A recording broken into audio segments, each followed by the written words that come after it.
அப்படி நான் சமீபத்தில ஒரு கல்லூரிக்கு போனேன். அந்த கல்லூரியில மாணவர்கள்ட்ட கேட்டேன். மாணவர்களே நீங்க சரியான வாழ்க்கை வாழணும்னு நினைக்கிறீங்களா? இல்ல விருப்பமான வாழ்க்கை வாழணும்னு நினைக்கிறீங்களா? அப்படின்னு சொல்லி கேட்டேன் மாணவர்கள்ட்ட. அப்போ அந்த கல்லூரி மாணவர்கள் எல்லாரும் விருப்பமான வாழ்க்கைய தான் நாங்க வாழணும்னு நினைக்கிறோம். சரியான வாழ்க்கைய வாழணும்னு நாங்க நினைக்கலன்றத அத பொருட்படுத்தவே இல்ல அவங்க. விருப்பமான வாழ்க்கைய தான் வாழணும்னு நினைக்கிறேன்னு எல்லாரும் கை தூக்குனாங்க. அப்ப நான் அந்த மாணவர்கள்ட்டலாம் சொன்ன விஷயம் என்னன்னா, விருப்பமான வாழ்க்கைய உன்னுடைய சொந்த காசுல நீ சம்பாதிச்சு, உன் சொந்த கால்ல நின்னு வாழ்ந்துக்கோ. இப்போ நீ இன்னும் பெரியவங்களுக்கெல்லாம் செய்ய வேண்டிய கடமை, பெற்றோர்களுக்கெல்லாம் செய்ய வேண்டிய கடமை, இந்த நாட்டுக்கு, சமுதாயத்துக்கு, உனக்கே நீ செய்ய வேண்டிய கடமைகள் நெறைய இருக்கு. இப்ப நீ சரியான வாழ்க்கை தான் வாழணும் அப்படின்னு சொன்னேன். அப்போ ஒரு பையன் எந்திரிச்சு கேட்டான், "சார் விருப்பமில்லாத வாழ்க்கைய வாழ்ந்து என்ன சார் செய்ய போறோம்?" அப்படின்னா. அத தான் சொன்னேன் தம்பி. நீ உன்னுடைய இன்னைக்கு நீ அடுத்தவங்கள நம்பி இருக்க, இன்னைய வரைக்கும். இல்லையா? அப்படி இருக்கும்போது, நீ அதில விருப்பமான வாழ்க்கைய இனிமே நீ தேடி போக்கூடாது.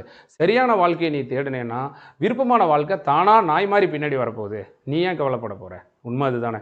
யார் ஒருத்தர் தொடர்ந்து சோர்வின்றி உழைக்கிறாரோ, அவர தேடி செல்வம் தானா வரப்போகுது. "ஆக்கம் அதர்வினாய் செல்லும் அசைவிலா ஊக்கம் உடையான் உழை" தானே.